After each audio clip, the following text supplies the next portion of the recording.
A small aircraft registered as N7262A has veered off the runway at the Union Island Airport on Saturday morning with no injuries reported. Union Island Airport, damaged by Hurricane Beryl, is currently designated for relief flights only. According to sources from the St. Vincent Times, the CESSNA 206H, a fixed wing, single engine plane, was attempting to land but had to abort due to southward winds caused by heavy rains. The incident occurred during a second landing attempt. The pilot during the incident was the owner of the Bougainville Hotel, who reportedly has more than 20 years of flying experience. Residents praised the pilot's readiness for medical evacuations, even at odd hours. The airport is currently closed to all aircraft and is expected to reopen on the 15th of August 2024 with an investigation initiated by ECCAA into the incident. The International Development Coordinating Committee for the Caribbean, CIDCAR, a division of the International Literacy Association, ILA, has announced the upcoming humanitarian mission to St. Vincent and the Grenadines, commencing today, August 12th, until August 16th, 2024. The mission is themed Psychological Support Through Literacy. The committee, which was established in 2010, consists of literacy leaders from Barbados, Grenada, Jamaica, the British Virgin Islands, St. Vincent and the Grenadines, and Trinidad and Tobago. An official release states the primary goal is to advance literacy in the Caribbean by sharing best practices in classroom instruction and supporting the region post-Hurricane Beryl. SITCA, which is led by Mrs. Jocelyn Blake Brown, is set to visit shelters on the mainland to assist children from the Southern Grenadines and Bequia. The mission aims to provide psychosocial support through literacy, enhance the skills of local literacy professionals, showcase SITCA's Caribbean initiatives, and offer resources. A professional development session is scheduled for Wednesday, August 14th at the Foreign Affairs Conference Room from 9 a.m. to 1 p.m. This session will focus on the mission's theme and target teachers from the Southern Grenadines and members of the St. Vincent and the Grenadines Literacy Association, SPGLA, facilitated by local and regional experts. Still on the local scene, a further increase in dengue fever cases has been reported by the Ministry of Health, Wellness and the Environment. As of August 9th, 2024, 213 cases have been recorded with 17 hospitalizations. Prime Minister Dr. Ralph Gonsalves disclosed on the same day that a majority of the cases involved children. The ministry is actively enhancing efforts to prevent the breeding and transmission of the Aedes aegypti mosquito, both on the mainland and in the Grenadines. Measures include doubling the number of vector control officers and conducting regular fogging exercises across the nation. Gonsalves highlighted that most cases are concentrated in Kingstown, Pembroke, Kaliakwa, and Bequia.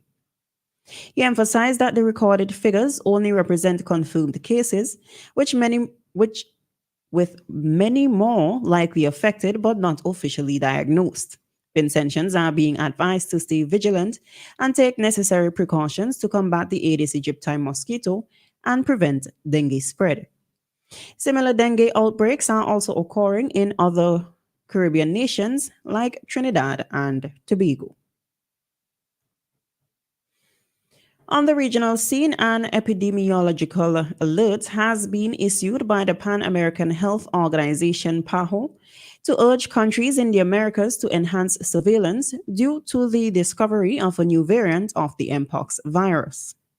Countries are being urged to stay vigilant for potential imported cases, though the variant has not been reported in the Americas. Data has shown that the new variant, Clade 1, which emerged in the sub-Saharan African region, is linked to continuous transmission and cases across a broader age range, including children, compared to previous outbreaks. According to PAHO, it is believed to have originated in the Democratic Republic of Congo in September 2023 and has led to a significant rise in cases in the country. Symptoms include fever, severe headache, muscle pain, fatigue, swollen lymph nodes, and skin rash or mucosal lesions. Since the start of this year to July 26th, the Ministry of Health in the Democratic Republic of Congo reported 14,479 pox cases and 455 deaths. Rwanda, Uganda, and Kenya have also reported cases, with ongoing testing in Burundi to confirm if the cases are linked to the new variant. Two Barbadian men, Christopher Anderson Shepherd and Rio Richan Jelani Malcolm, have walked free of a murder charge after attorney senior counsel Angela Mitchell Gittins made a successful no-case submission on their behalf in the High Court. Shepherd of Spruce Street and Ben of Upper Dukes Alley, Vine Street, were on trial before Justice Randall Worrell and a 12-member jury for almost 2 weeks, accused of murdering Leigh Andrew Coward on October 3, 2019. According to reports, Coward was shot at a fete at VIB Sports Bar in St. Michael, Barbados. During the trial, the court heard that when the DJ started playing the song Shooting Mood at the fete, shots rang out and the man, later identified as Coward, was seen stumbling before falling on his face.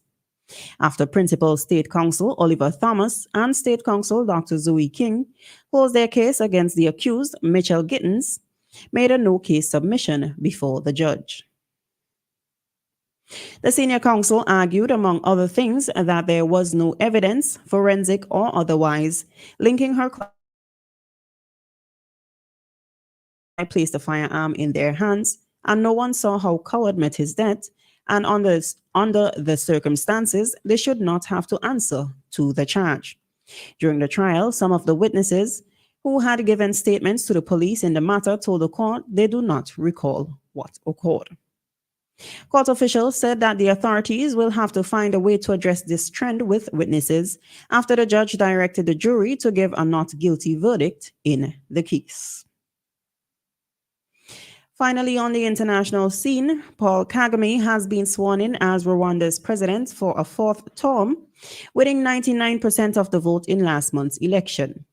Mr. Kagame is hailed by some for bringing peace and stability to his country after the 1994 genocide, while others accuse him of running a repressive regime in a country where ordinary people are afraid to criticize him openly.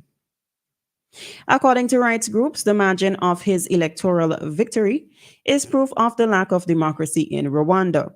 It is worthy to note that only 2 candidates were allowed to stand against Mr. Kagame on July 15th in the elections.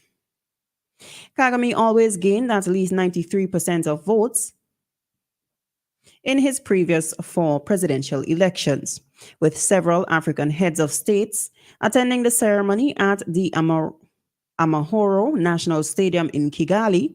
Mr. Kagame vowed to preserve peace and national sovereignty and to consolidate national unity.